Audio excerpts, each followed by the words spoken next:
Hey, my name is Darson Grantham. I am a local Des Moines real estate investor and a licensed realtor with Greater Des Moines, Iowa, Keller Williams. And in today's video, I'm going to kind of go over just things to think about when you're investing in a city that maybe you haven't done business in, or when you have Des Moines Metro and you have surrounding pockets of cities that have their own rental codes or their own building codes, and just things that you need to think about as you're either flipping a property or buying a rental in the Des Moines Metro. And before I get started, if you like this content, at the end, subscribe to the channel. I'll have more of this educational content on just buying properties in Des Moines, whether it's rental, rehab, house hacking, or flipping properties. Just things that I've learned over the years that I've been doing it, things that I've learned from other investors that have been flipping and buying rentals for many, many years, and just a personal finance philosophy of just building wealth in real estate, because I think that's why we're all here. We're trying to build our wealth, increase our net worth, so that either we can leave a job, provide a better lifestyle for ourselves and our family, or just enjoy the entrepreneurial side of real estate. So let's dig in. So when you're buying in a city that you don't know, or maybe you bought something that is a different asset class, so maybe you bought a turnkey rental and now you're buying something that needs a renovation, there's just things that you need to know and questions you need to ask. And you don't know what you don't know, which is a very common term and it's overused, but in this case, it's very, very applicable, because different cities around, well, in the nation, but we'll talk Des Moines specific, different cities have different requirements to become a rental, to convert a rental, to do a rehab. What are the building permits? What all is needed?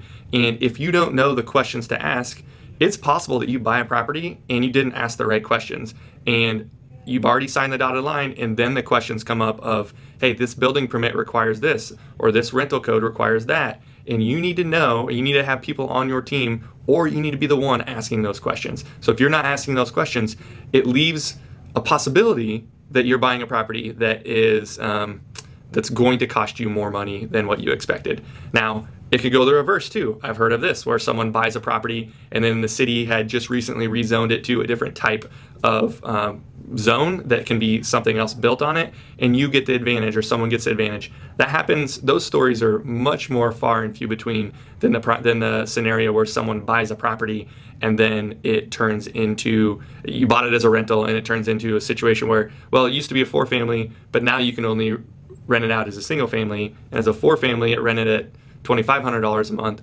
As a single family it rents for $1,500. That completely skews the numbers. And quite frankly, if you bought it at a price that supported $2,500 a rent and now it only gets $1,500 a rent, it's very likely that when you go to sell that, it's not going to you're not going to get what you paid for it. And when you're buying in an area, Des Moines is obviously the capital of Iowa. Des Moines is the metro, it's Des Moines Metro. But surrounding Des Moines, there's 10 plus different cities that have their own building codes and their own rental certificates.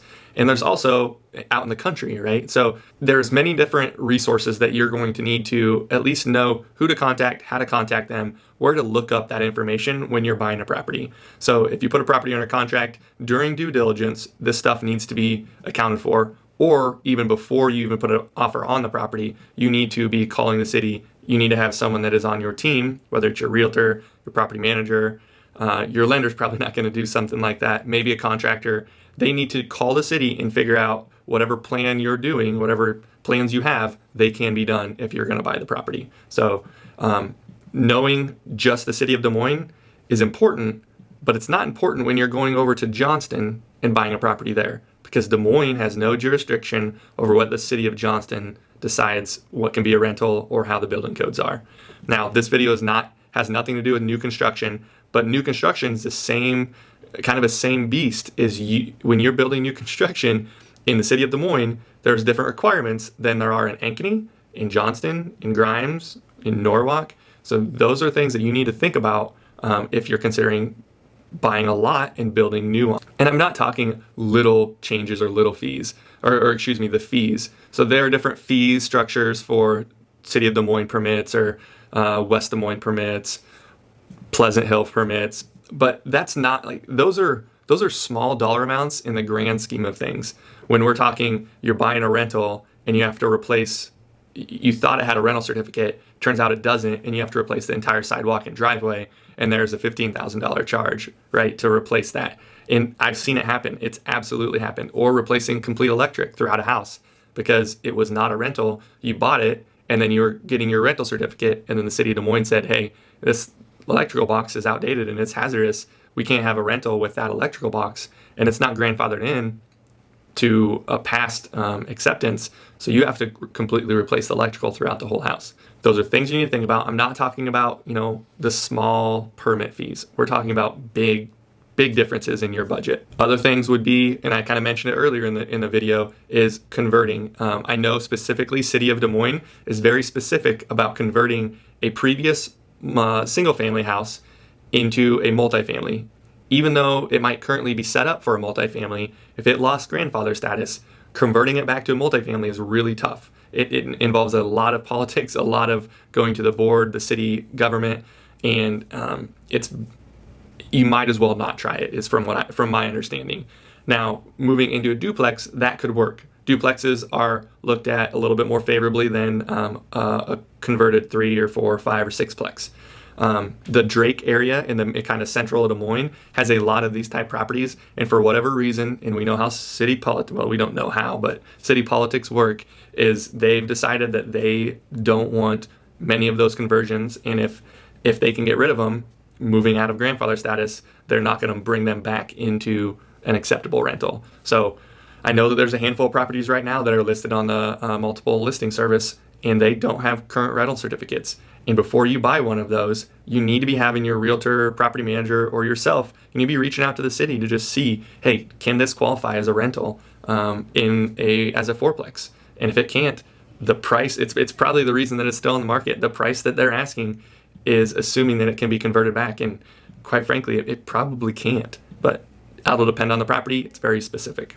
So to wrap this up, I'm going to kind of go through how do you protect yourself in this situation? And again, I mentioned it earlier, is when you're looking at a property and you're doing your due diligence, whether it's before you put the offer in or if it's after you put the offer in, you need to be calling the City of Des Moines. You need to be calling whatever cities, is it Windsor Heights, is it Johnston, is it Ankeny, is it Norwalk? You need to be calling the city permit department and ask them if they know anything specific about that address. I know Des Moines is very good about, you have the inspectors that are allowing those permits or giving those permits, and I've called them on a few properties that my buyers are buying and said, hey, what's going on with this property? And they'll send me a full list of everything that needs to be updated on the house in order to make it a rental, which is, that's a negotiating tactic for my buyers. It's something that can be brought to the seller's attention.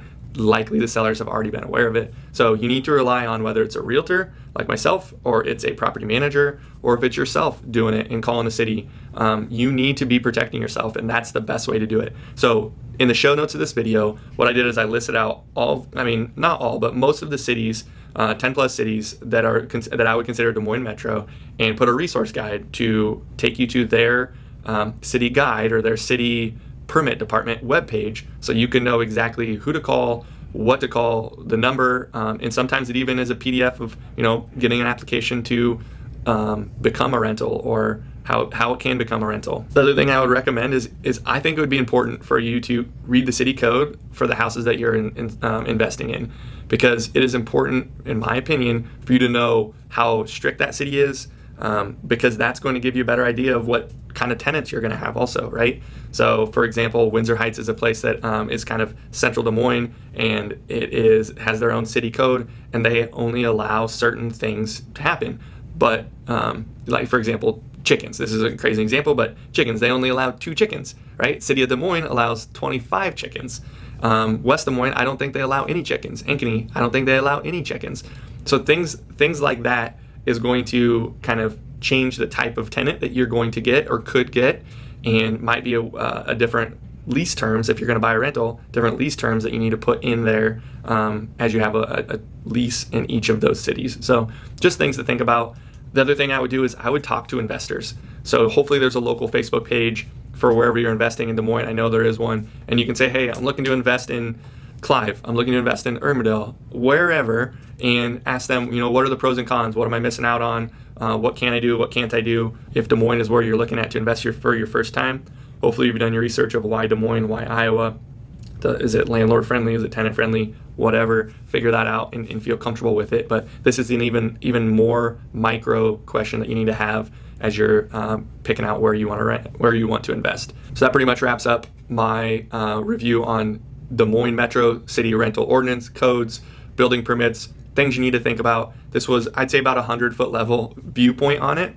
If you want to get very, very, very specific in each city, I'd again recommend you reading the business or the city code, reading the city council minutes, just to get an idea of what is the city trying to do, who are they trying to promote, what are they trying to allow, what are they not allowing. And again, rely heavily on your realtor, your property manager, maybe your contractor. Just have a good relationship with them. They'll give you a lot of good tips. A lot of them have a lot of experience and insight and knowledge about the making sure that you're buying a property and don't lose a ton of money by just buying in the wrong area, in the wrong zone. Again, my name is Darson Grantham. I'm a licensed realtor and an investor here in Des Moines, Iowa. And if you have any questions, comment below, shoot me an email, shoot me a text, and we can kind of talk through what it might look like to buy or sell in Des Moines, and I'd be happy to help.